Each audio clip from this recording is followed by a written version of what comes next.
Assalamu alaikum everyone. This is Mahad Hussain, a second year dental student from Sindh Medical University Sindh Institute of Oral Health Sciences. Today, I have the opportunity to present you the most ignorant topic, that is the preventive care. So let's start the presentation with slide number 2. So can you guess what is the one clear difference you could see in this picture? Yes, you could see many things, but the most primary ones is the ignorant or poor dental hygiene. So what is the dental hygiene? Well, it is the practice of keeping your mouth, teeth, and gums clean and healthy through daily care like brushing, flossing, or professional cleaning. Our main focus is on preventing the cavities, gum disease, and other oral health issues. A prophylactic measure, concisely speaking. So, my next question to you is the change occurs in days or weeks? So, actually, it's a matter of years. According to the research study published in Journal of Periodontology by Lu, the dental plaque formation begins to form within the 4 to 12 hours if brushing stops, which is followed by the mild signs of gingivitis starting from the day 3 to 5, and persistent inflammation with bleeding gums occurs during the day 14 to 21. I have attached the QR code if in case anyone wants to give a read to this article. Another research study by Featherston tells us that the caries is a dynamic process of demineralization and remineralization, and indicate that the caries formation is a matter of sustained poor oral hygiene and frequent sugar exposure over months. This is the timeline of a caries formation where you could see between the months of 1 to 3, the wide spot lesions appear as the initial signs, up to the month 6 to 12, where the person experiences pain, food impaction, and dental cavities. And after 1 year of poor oral hygiene, chronic periodontitis is established, and one can experience tooth mobility and tooth loss as well, due to the severe bone destruction and compromising the functional and aesthetic profile of the patient. This study is conducted by Linde, and if anyone wants to give it a full read, here's the QR code at the bottom right.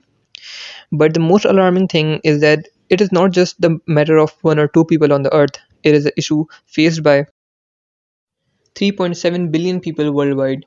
According to WHO Fact Sheet Statistics 2025, the global oral disease burden is categorized as the second most widespread disease, out of which 2.7 billion people suffers from tooth cavities. These diseases can be prevented easily, but it is not just limited to your oral health. This disease progress and can affect your systemic health as well. And this slide tells you that the compromised oral health affects your cardiovascular health, central nervous system, and even the metabolic disturbances, where one study reports the progression of type 2 diabetes in patients with the compromised oral health.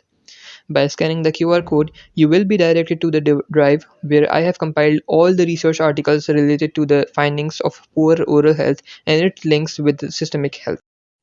Now you know the significant impact of poor oral hygiene. Let's talk about the science to detect it.